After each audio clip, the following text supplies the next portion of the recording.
मेरे दादा मुझसे पूछा करते थे, अक्सर औरों से भी पूछा करते थे, लेकिन जब उन्होंने मुझसे पूछा तो फिर पूछना बंद कर दिया। वो पूछा करते थे कि अक्ल बड़ी की भैंस। अब उनको कौन उत्तर दे? मुझसे एक दिन पूछ बैठे, मैंने कहा भैंस।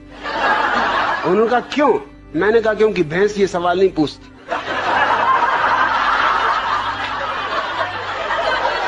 ये खुजली तुम्हारी अक्ल में ही चलती। भैंस तो बिल्कुल परमहंस दशा में। मैं कई भैंसों के पास जाके कई घंटों खड़ा रहा, कोई भैंस नहीं पूछती कि अक्ल बड़ी की भैंस। अरे भैंस को पता ही है कि हम बड़े, क्या पूछना।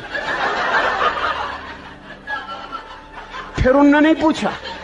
फिर मैं कई दफा उनसे पूछता था कि पूछो ना अक्ल बड़ी की भैंस। कहते तू चुप रहे। वो मुझे कहीं नहीं ले जाते थे, वो बड़ा सत्संग करते थे, महात्माओं के पास जाते थे। वो जब भी जाए मैं बैठे ही रहता था कि आया मैं भी, कि नहीं तू ले जाने नहीं, तू कुछ ना कुछ उल्टी सीधी बात कह देगा। मैंने कहा उल्टी सीधी बातें तुम लोग करते हो, मैं सीधी सादी बात करता हूं। अब तुम ये बात पूछते हो अक्ल बड़ी की भैंस, और मैंने सीधा उत्तर दे दिया कि भैंस, तो तुमको लगता है उल्टी सीधी बातें कर रहा हूं।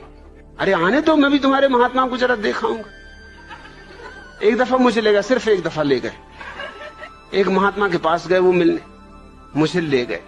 महात्मा की उम्र रही हो कोई 30 साल, मेरी उम्र रही होगी मुझसे से कोई 15 साल, और मेरे दादा की उम्र रही कम से कम 60 साल। महात्मा ने उनसे कहा आओ बच्चा बैठो।